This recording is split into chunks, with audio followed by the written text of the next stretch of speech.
హరి ఓం శ్రీ గురుభ్యో నమ.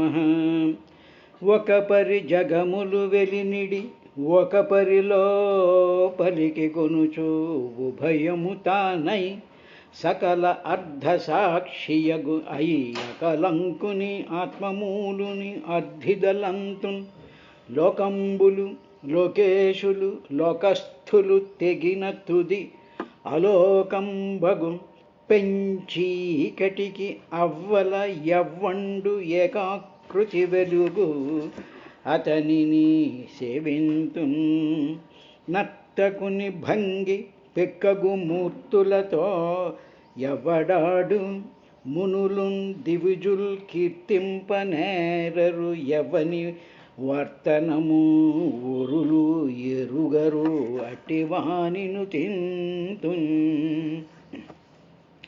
ముక్త సంగులైన మునులు దిదృక్షులు సర్వభూతహితులు సాధు చిత్తులు అసదృశ వ్రతాఢ్యులై కొలుతురు యవ్వని దివ్యపదము వాడు దిక్కు నాకు ధీరులు నిరపేక్షులు ఆత్మారాములు నైన మునులు హరిభజనము నిష్కారణము చేయుచుందురు నారాయణుడట్టివాడు నవ్య చరిత్ర నిగమములు వేయి చదివిన సుగమంబులుగావు ముక్తి సుభగత్వంబుల్ సుగమంబు భగవతమను నిగమంబు పఠింప ముక్తి నివసనము బుధ భూషణములు వాణికి అఘపేషణములు మృత్యుచిత్త భీషణములు హృత్తోషణములు కళ్యాణ విశేషణములు హరిగుణ ఉపచిత భాషణముల్ కలిదోష నివారణమై అలఘు యశుల్ ఒగడు నట్టి హరి కథనము నిర్మలగతి కొరెడి పురుషుడు వెలయగ ఎవ్వాడు తగిలి వినడు మహాత్మా వరగోవింద కథా సుధారస మహావర్షోరుధారా పరంపర రంగాకబుధేంద్రచంద్ర ఇతరోపాయానురక్తిం ప్రవిస్తర దుర్దాంత దురంత దుస్సహజను సంభావితానేక దుస్తర గంభీర కఠోర కల్మషకనద్దవనలంబారునే. హరి ఓం శ్రీ గురుభ్యో నమ. సుఖబ్రహ్మ పరీక్షణ్ మహారాజుకి అవధూత అనేటువంటి స్థితిని, ఆ స్థితి ఎలా ఉంటుంది, ఆ స్థితిలోకి చేరినటువంటి సాధకుడు లేకపోతే ఆ భక్తుడు ఆ స్థితిలో తాను ఏ విధమైనటువంటి ప్రవర్తన చేస్తూ ఉంటాడు, ఆ అవధూత యొక్క స్థితిలో ఆయన బాహ్యస్వరూపం ఏ విధంగా ఉంటుంది, ఆంతరికమైనటువంటి స్వరూపం ఏ విధంగా ఉంటుంది అని తన బాహ్య స్వరూపము, తన ఆంతరింగిక స్వరూపము, తన అసలైనటువంటి స్వరూపము, మూడు స్వరూపాలు ఏ విధంగా ఉంటాయని చెప్తూ అదే అవధూత సామాన్యమైనటువంటి స్త్రీలకి కానీ పురుషులకి కానీ పిల్లలకి కానీ జ్ఞానం లేనటువంటి వాళ్ళకి కానీ మూఢులకి కానీ జ్ఞానులకి కానీ ఆ రూపం ఏ విధంగా కనిపిస్తూ ఉంటుంది అనేటువంటి విషయాన్ని చెప్తూ అవధూత యొక్క ఆ మహత్తరమైనటువంటి సర్వవ్యాపకమైనటువంటి స్థితిని గురించి సుఖబ్రహ్మ చాలా అద్భుతంగా ఆయన పరీక్షణ్ మహారాజుకు చెప్పాడయ్యా అని చెప్పి నైమిషారణ్యంలో సూత మహర్షి సౌనికాది మహర్షులకి వివరించాడు. ఇక్కడ ఆయన శరీరం అంతా దుమ్ము కొట్టుకుపోయింది, జడలు ఇదయ్యా, నగ్నంగా ఉన్నాడు, అసలు ఏమీ పట్టించుకోవటం లేదు, జడులాగా మూఢుల్లాగా చెవిటివాళ్ళలాగా మాట్లాడకుండా చూసేటప్పటికీ ఒళ్ళంతా కూడా ఒక రకమైనటువంటి కంపరం, సామాన్య మానవులందరికీ కంపరం పుట్టేటట్టుగా ఉంది. ఆయన అనేక రకాలైనటువంటి గ్రామాలని పురాలని వ్రజాలని అడవులని నదీ తీరాలని వీటిలన్నింటిలోనూ కూడా ఆయన ప్రవర్తిల్లుతూ ఉన్నాడు, ఆయన నడుస్తూ ఉన్నాడు, ఆయన వెళుతూ ఉన్నాడు అనేటువంటి మాటలో అర్థం ఏమిటి అంటే ఆత్మతత్వానికి ఇప్పుడు పరమాత్మతత్వం ఉందనుకోండి. ఇప్పుడు ఉదాహరణకు ఒక చెట్టు ఉంది. చెట్టు మీద దుమ్ము పడుతుంది, చెట్టు మీద నీళ్లు పడతాయి, చెట్టు ఎండిపోతూ ఉంటుంది. చెట్టు ఏమో చూడడానికి ఒక్కోసారి చాలా అందంగా కనిపిస్తుంది, ఒక్కొక్కసారి నీరసించినట్టుగా కనిపిస్తూ ఉంటుంది. అంటే ఏమిటన్నమాట, ఎప్పుడు అది ఎందుకు అలా కనిపిస్తోంది అంటే సమస్తమైనటువంటి వస్తుజాలాలన్నీ కూడా ఆత్మ చైతన్య ప్రకాశంలో ప్రొజెక్ట్ అయినటువంటి రూపాలు దాల్చినటువంటి విశేషాలు.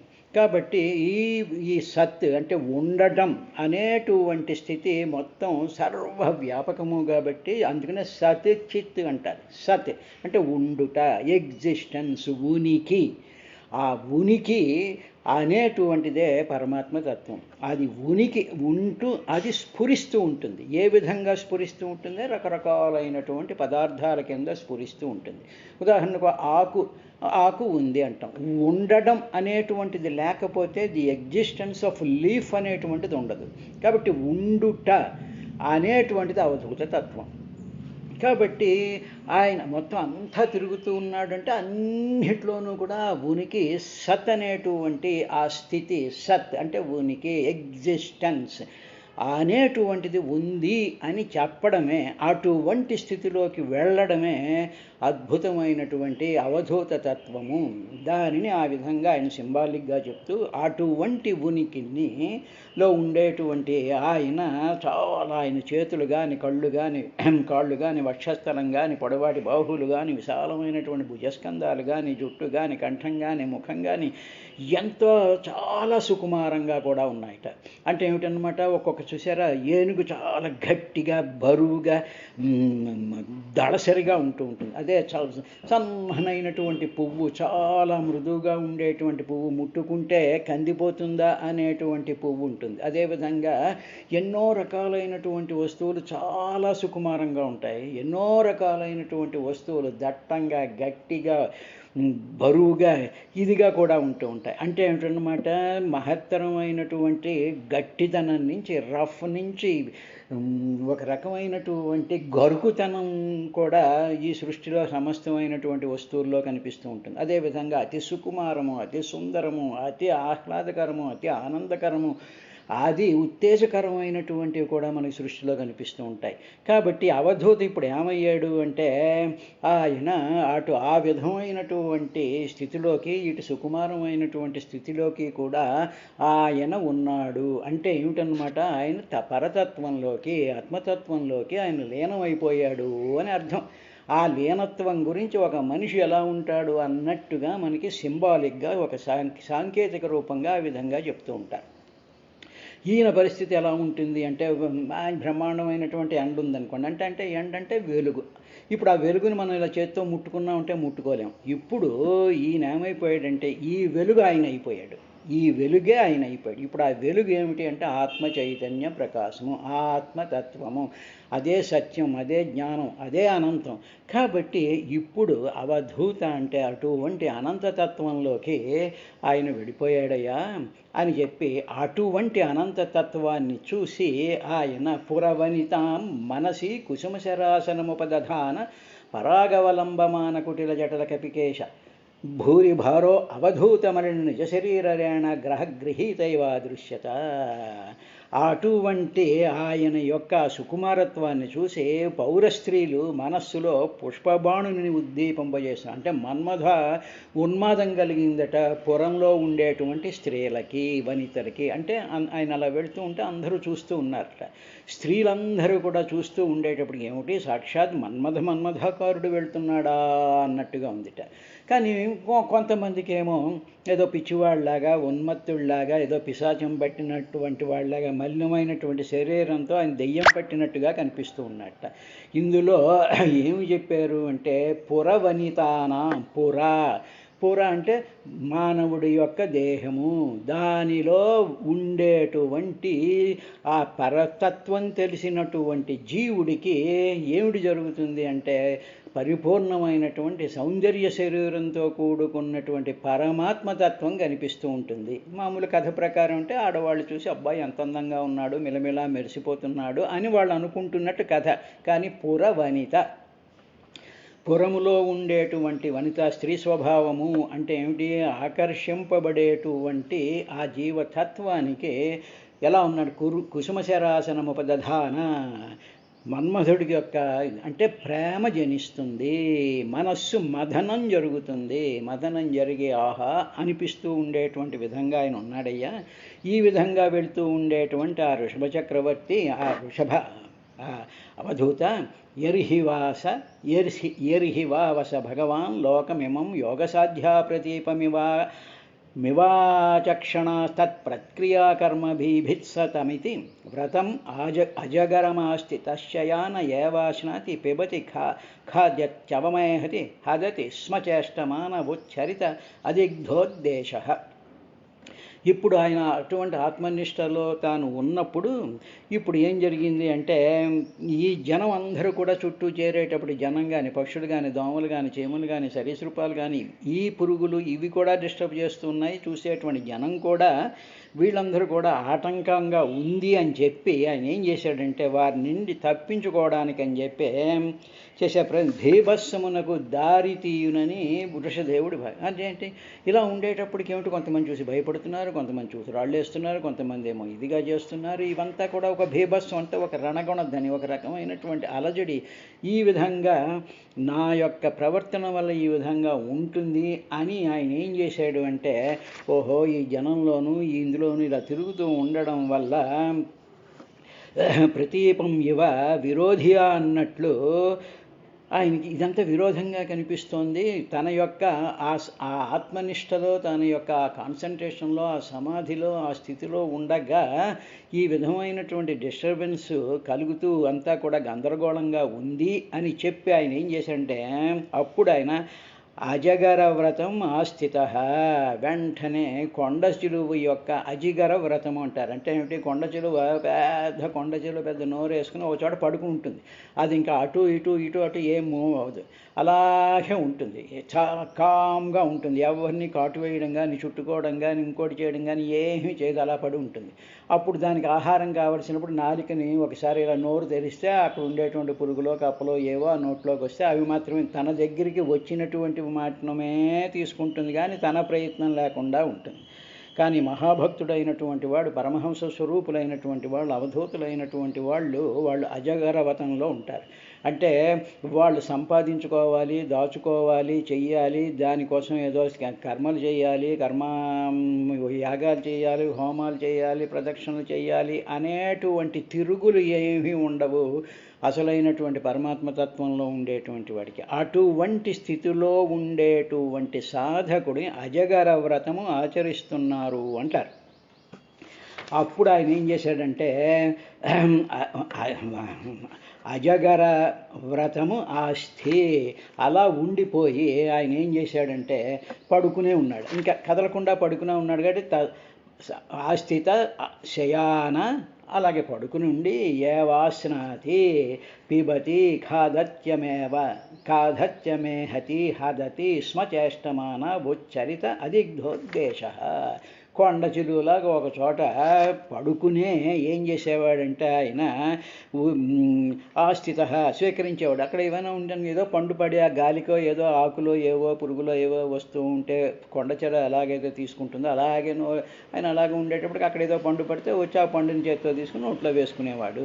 తర్వాత అదిగ్ధ ఉద్దేశ, తర్వాత అందులో అప్పుడు ఏమిటవుతుంది, మామూలుగా మలమూత్ర విసర్జనాలు అవి కూడా జరుగుతూ ఉంటాయిగా. ఆ జరుగుతూ ఉండేటప్పటికి అందులోనే ఆయన ఇటు అటు దొర్లుతూ ఉండేవాడు. చేష్టమాన దొర్లుతూ ఉండి అదిగ్ధ ఉద్దేశ, ఆ మలమూత్రాలతోనూ ఆ దుమ్ముతోనూ పడినటువంటి అక్కడ ఉండేటువంటి ఆకులు, మట్టి, గాలికి ఎగిరేటువంటి వీటిలన్నీ కూడా ఉండేటువంటి దాంట్లో ఆయన ఇటు అటు దొల్లుతూనే ఉండి పడుకునుండే అస్నాతిస్మ పడుకునే తింటూ ఉండేవాడు. పిబతిస్మ నీటిని తాగుతూ అలా పడుకునే అక్కడ ఉండేటప్పటికి ఏ వర్షం నీరో ఏదో పడితే ఆ వర్షం నీటిని ఏదో పట్టుకుని అలా తాగుతూ ఉండేవాడు. యఖాదస్మ భుజించుతూ ఉండేవాడు. అవమేహతి స్మ హదతి స్మ విసర్జనగా మలమూత్ర విసర్జనం కూడా అవమేహతి స్మ హదతి స్మ విసర్జిస్తూ ఉండేవాడయ్యా అన్నాడు. అంటే ఏమిటి మలమూత్రం. ఇప్పుడు చిన్నపిల్లాడు ఉన్నాడు అనుకోండి, అతి చిన్నపిల్లవాడు ఉన్నాడు, వాడు ఏం చేస్తాడు, మంచం మీద పడుకుని ఉంటాడు, పడుకుని ఉండేటప్పుడు ఉచ్చబోస్తాడు, ఏదో మోషన్ చేస్తాడు. చేసేటప్పటికి ఆ పిల్లవాడు కొంచెం ఇటు అటు దొల్లడం వచ్చిందనుకోండి, ఇటు అటు దొర్లుతూ ఉంటాడు. దొర్లుతూ ఉంటే అప్పుడు ఏమవుతుంది, అవి ఆ విసర్జ పదార్థాలన్నీ కూడా వాడి శరీరం మీదకి అంటుకుంటూ ఉంటాయి. ఇప్పుడు వాడు అసహ్యాన్ని ఫీల్ అవడు, లేకపోతే తల్లి కానీ ఆ తండ్రి కానీ లేకపోతే మిగతా వాళ్ళు చూసేటప్పటికి దాన్ని చూసి అసహ్యంగా ఏం ఫీల్ అవరు, అయ్యో పిల్లవాడు ఇలా ఉన్నాడు అని వాడిని ఏం చేస్తారు, తీసి శుభ్రంగా కడిగి మళ్ళీ ఆ బట్టలు మార్చి వాడికి ఇది చేస్తూ ఉంటాం కదా. అంటే ఏమిటన్నమాట, అటువంటి ఏమీ తెలియనటువంటి పరిపూర్ణమైనటువంటి అమాయకత్వంతో ఉండేటువంటిది భగవదంశ. ఇది వచ్చని, ఇదేమో మలమని, ఇది పాలని, ఇదేదో ఫారెక్స్ అని, ఇది పండని, ఇదేమో తల్లి యొక్క స్పర్శ అని, ఏ వీటన్నిటి మీద కూడా నిర్లిప్తంగా చిన్నపిల్లవాడు పసిగుడ్డు ఎలా ఉంటాడో అటువంటి స్థితిని అమాయక స్థితి అంటారు. దానికే ఇంచుక మాయలేక మదిన నడువాయని భక్తితోడవర్తించుచు ఎవ్వడేని. ఇంచుక మాయ లేక, ఏ విధమైనటువంటి మాయ లేకుండా ఇది ఇది ఇది ఇది ఇది ఇది అనేటువంటి భావములు ఏమీ లేకుండా సర్వం విష్ణుమయం జగత్ అనేటువంటి స్థితిలో ఆయన ఉన్నాడయ్యా పిల్లవాళ్ళలాగా. అందుకనే ఏమిటి అంటే ఎలా ఉండాలి అనేటువంటి విషయాన్ని పరమహంస చెప్తూ తల్లి ఒడిలో ఉండేటువంటి బాలుడులాగా మనిషి ఉండాలి, సాధకుడు ఉండాలి, భక్తుడు ఉండాలి అని చెప్తారు. అంటే సర్వము కూడా అమ్మ ఒడిలోనే ఉన్నాం మనం. అందువల్ల ఏమిటి, అమ్మ ఆకలేస్తే అమ్మ పాలిస్తుంది, దోమ కొడితే అమ్మ చూసుకుంటుంది, లేకపోతే నాకు బట్టలు మార్చాలంటే అమ్మ అనుకుంటున్నాను స్నానం చేయిస్తుంది, నేనేం చేయక్కర్లేదు అనేటప్పటికి ఒక ఆర్గ్యుమెంట్ వస్తుంది. ఏమంటే వాడు చిన్నపిల్లాడు కదా, వాడికి జ్ఞానం లేక కాదు, వాడికి జ్ఞానం సంగతి పక్కనట్టు మహాభక్తులైనటువంటి వాళ్ళు అనేక మంది జీవిత చరిత్రలో ఇలాగే భగవంతుడు వచ్చి చేయించినటువంటి సందర్భాలు ఉంటాయి.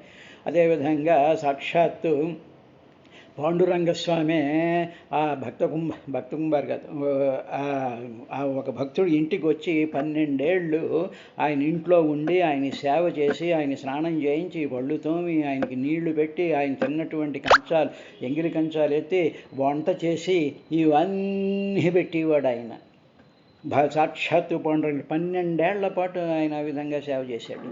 ఇటువంటి భక్తులు అనేక మంది మహాభక్తులందరూ ఉంటూ ఉన్నారు. కాబట్టి శ్రీరామకృష్ణ పరమహంస కానీ భగవాన్ రమణులు కానీ లేకపోతే మహాచార్యులు కానీ వాళ్ళు ఏవైనా సంపాదించి ఉద్యోగం చేసి వాళ్ళు చేసి ఏం చేయలేదు. ఆ పరమాత్మ యొక్క స్థితి వల్ల ఆటోమేటిక్గా అన్నీ కూడా సమర్పిస్తూ ఉంటాయి.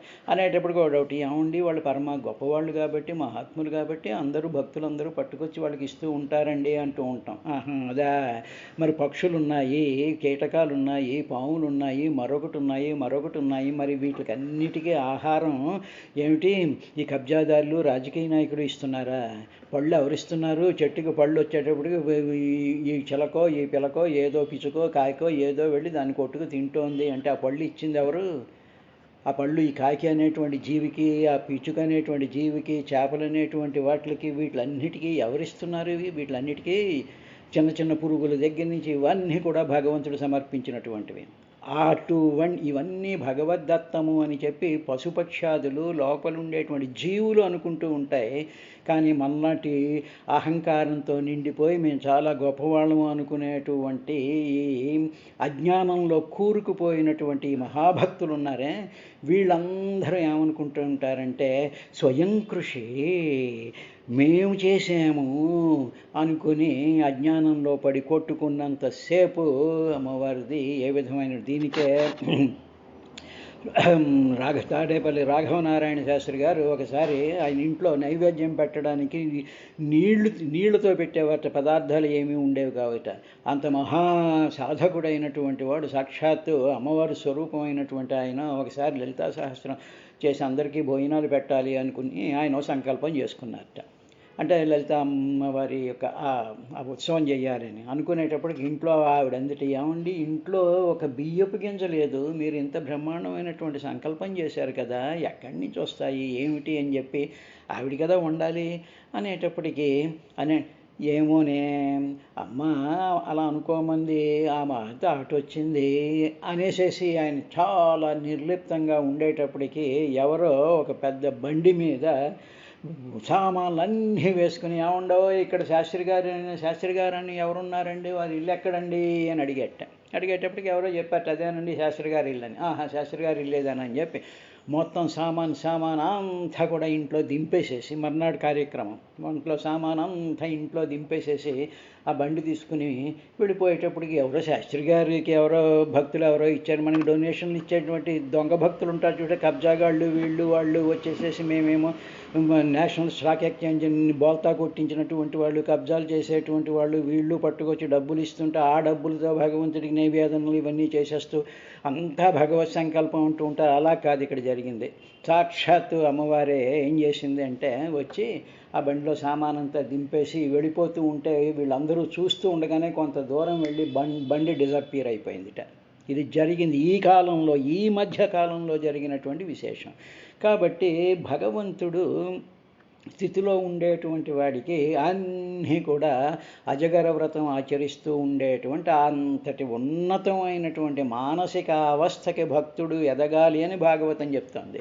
అంతే తప్ప భక్తులు చిన్న లెవెల్లోనే భక్తులుంటే మనకి ఆ భక్తి అంతే, కొబ్బరికాయలు సగం ముక్కలు తీసుకోవడం, దాంట్లో ప్లాస్టిక్ కవర్లో పెట్టుకోవడం, 4 ప్రదర్శనలు చేయడం, ఫోటోలు తీయించుకోవడం, వెళ్ళిపోతాం. ఇంతే భక్తి అంటే, ఇంతవరకే మనం పరిమితం అయిపోతూ ఉంటాం. ఇది పరాకాష్ఠమైనటువంటి భక్తిభావం అన్నమాట. కాబట్టి అటువంటిది ఉంది అని తెలుసుకుని మన మనసుని, మన ఆలోచనల్ని, మన బుద్ధిని దానిని తలుచుకుంటూ ఉంటే ఎన్ని జన్మలకైనా మనకు ఆ స్థితి వస్తుందా అనేటువంటి సత్సంకల్పంతో ఉండాలయ్యా అని చెప్పిన తర్వాత ఇంకా ఏమన్నాడంటే తస్య యహ పురీష సురభి సౌగంధ్యవాయస్తం దేశం దశయోజనం సమంతాత్ సురభిం చకార. ఇప్పుడు ఆయనంతా మలమూత్రాల్లోనూ, ఆ దుమ్ములోనూ, ఆ పేడలోనూ, అక్కడ ఉండేటువంటి మిగతా పక్షులు ఇవి చేసేటువంటి ఆ మలినాల్లో ఆయన అలా దొర్లుతూ ఉన్నాడు కదా. దొర్లుతూ ఉండేటప్పుడు అప్పుడు ఆయనకి ఏమిటంటే ఆయన యొక్క పురీష సురభి సౌగంధ్యవాయు, ఆయన విసర్జించినటువంటి మలమూత్రాలు శరీరానికి అంతటికి అంటుకుని ఉన్నాయే, ఆ మలమూత్రాలన్నీ అక్కడ ఉన్నాయే, వాటి నుంచి సురభి సౌగంధ్యవాయు, ఆ పురీషంలో నుంచి వచ్చినటువంటి ఆ వాయువు సుగంధభరితమైపోయి దశయోజనం తం దేశం సమంతా సురభిం చకార. మొత్తం 10 యోజనాల దూరం ఆయన యొక్క మలమూత్రాదుల్లో నుంచి వచ్చినటువంటి మహత్తరమైనటువంటి సుగంధం 10 యోజనాలు దూరం వ్యాపించిపోయిందట.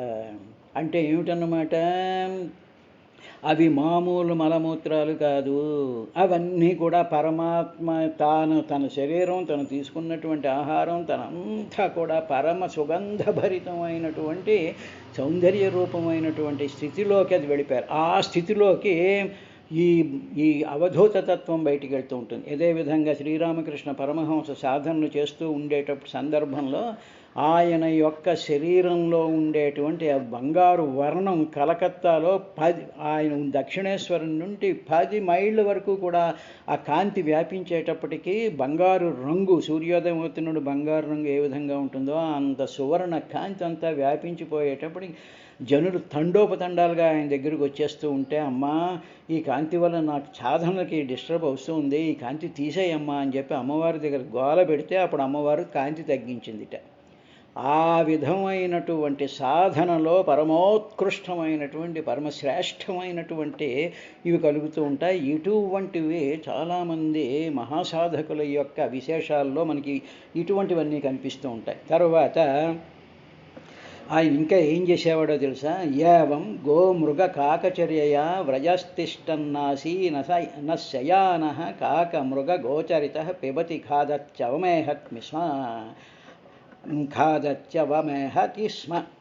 ఏ విధంగా ఆ వృషభదేవుడు ఇంకా ఆవులాగా, కాకిలాగా, లేడిలాగా అనే ప్రాణాలు, అటువంటి ప్రాణుల యొక్క వ్రతాన్ని కూడా ఆచరిస్తూ ఉండేవాడు. కాకి ఎలాగా, ఆవు ఎలాగా, లేడి ఎలాగా, ఈ వాట్ల ఆహారాన్ని సంపాదించుకొని అవి ఏ విధంగా అయితే ఆహారాన్ని సంపాదించుకుంటూ ఉంటాయో, అవి ఏ విధంగా ఆచరిస్తూ ఉంటాయో వాటి వలె ఈయన ఒక్కొక్కసారి ఎగురుతూ ఉండేవాడు. ఆవులాగా అంబా అంబా అంటూ ఉండేవాడు. ఆవు గడ్డి తింటున్నట్టుగా, ఆవు మలమూత్ర విసర్జన చేస్తున్నట్టుగా ఇలాగ ఒక్కొక్కసారి నడుస్తూ, ఒక్కొక్కసారి ఎగురుతూ, ఒక్కొక్కసారి నిలబడిపోతూ, ఒక్కొక్కసారి పడుకుంటూ, ఒక్కొక్కప్పుడు పళ్ళు తింటూ, భోజనం చేస్తూ, విసర్జిస్తూ ఆయన గడిపేవాడయ్యా అన్నాడు. అంటే ఏమిటి? దీని అర్థం ఏమిటంటే సర్వభూత అంతరస్థిత, సర్వభూతాలలోనూ కూడా పరమాత్మతత్వం ఉందిగా. అందుకని ఎగ్జాంపుల్ చెప్పడం కోసం కాకి, ఆవు, లేడి, సమస్తము అనేటువంటి విషయం చెప్తారు. వీటిలన్నిటిలోనూ కూడా ఇవన్నీ చేస్తున్నటువంటి కాకి కానీ, కొండ చిలువ కానీ, మరొక జీవి కానీ, మరొక జీవి కానీ ఆహారం తినడం, నడవడం, పడుకోవడం, చెయ్యడం, విసర్జించడం, బతకడం, ఇవన్నీ కూడా ఎందులోంచి ఇవన్నీ వచ్చాయంటే పరతత్వంలో నుంచి వచ్చాయి. కాబట్టి ఆ పరతత్వం యొక్క స్వరూపమేనయ్యా ఈయన అని ఆ పరతత్వ స్వరూపుడైనటువంటి స్థితిలోకి పరమాత్మ వృషభరూపుడిగా వచ్చి ఆ క్రియలన్నీ చేసి మనకి వాటిని చూసినప్పుడు ఓహో